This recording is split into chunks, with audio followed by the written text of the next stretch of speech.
بسم الله الرحمن الرحيم وقال الذي اشتراه من مصر لامرأته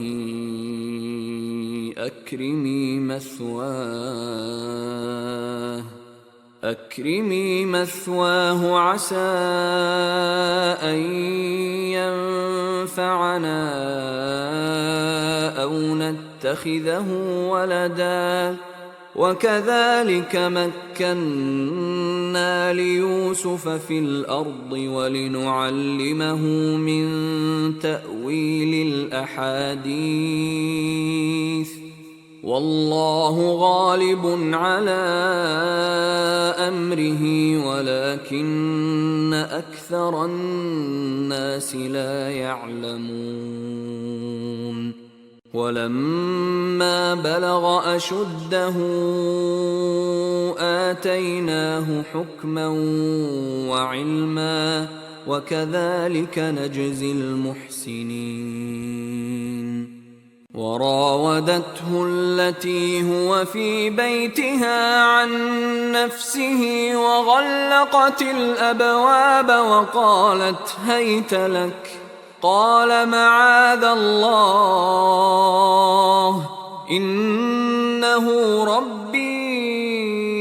أحسن مثواي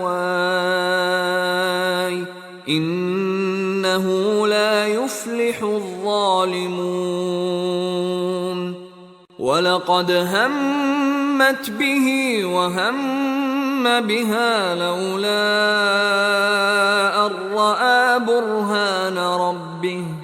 كذلك لنصرف عنه السوء والفحشاء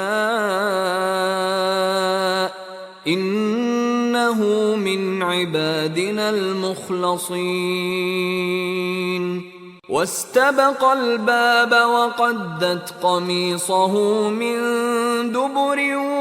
وألف يا سيدها لدى الباب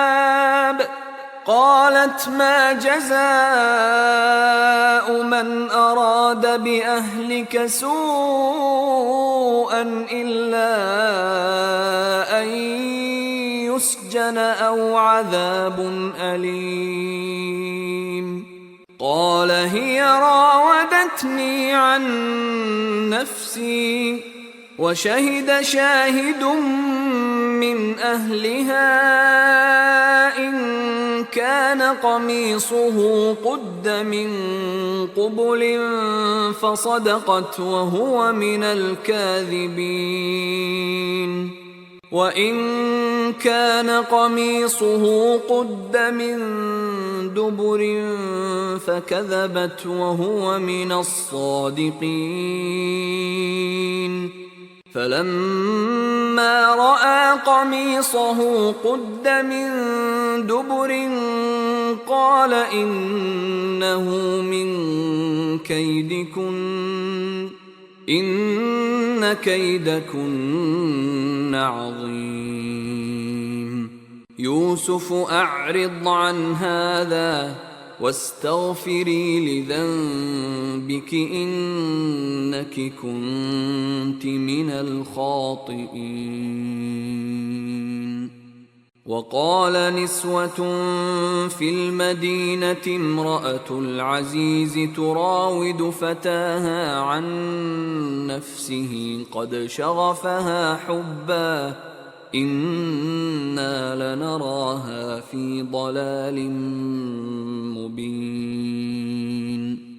فلما سمعت بمكرهن أرسلت إليهن وأعتدت لهن متكأ وآتت كل واحدة منهن سكينا وقالت اخرج عليهن فلما رأينه أكبرنه وقطعن أيديهن وقلن حاش لله ما هذا بشرا إن هذا إلا ملك كريم قالت فذلكن الذي لمتنني فيه ولقد راودته عن نفسه فاستعصم ولئن لم يفعل ما آمره ليسجنن وليكونن من الصاغرين قال رب السجن أحب إلي مما يدعونني إليه وإلا تصرف عني كيدهن أصب إليهن وأكن من الجاهلين فاستجاب له ربه فصرف عنه كيدهن إنه هو السميع العليم ثم بدا لهم من بعد ما رأوا الآيات ليسجننه حتى حين ودخل معه السجن فتيان قال أحدهما إني أراني أعصر خمرا وقال الآخر إني أراني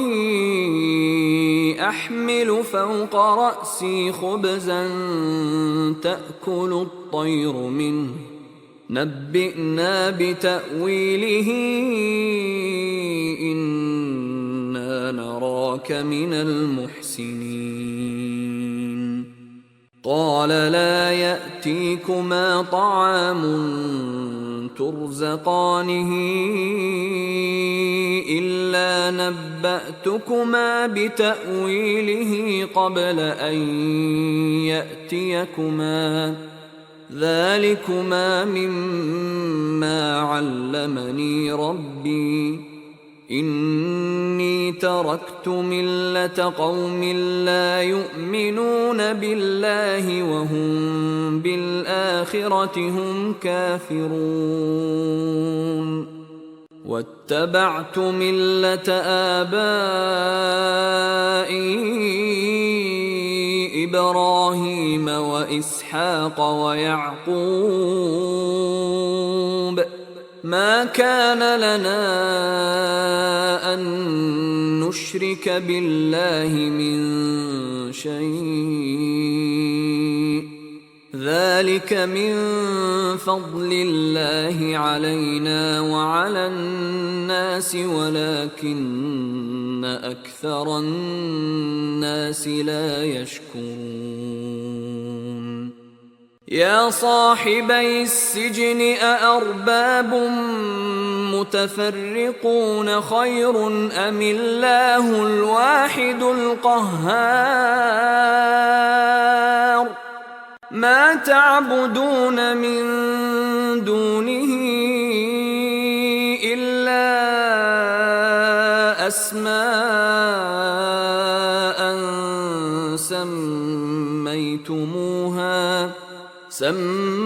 سميتموها أنتم وآباؤكم ما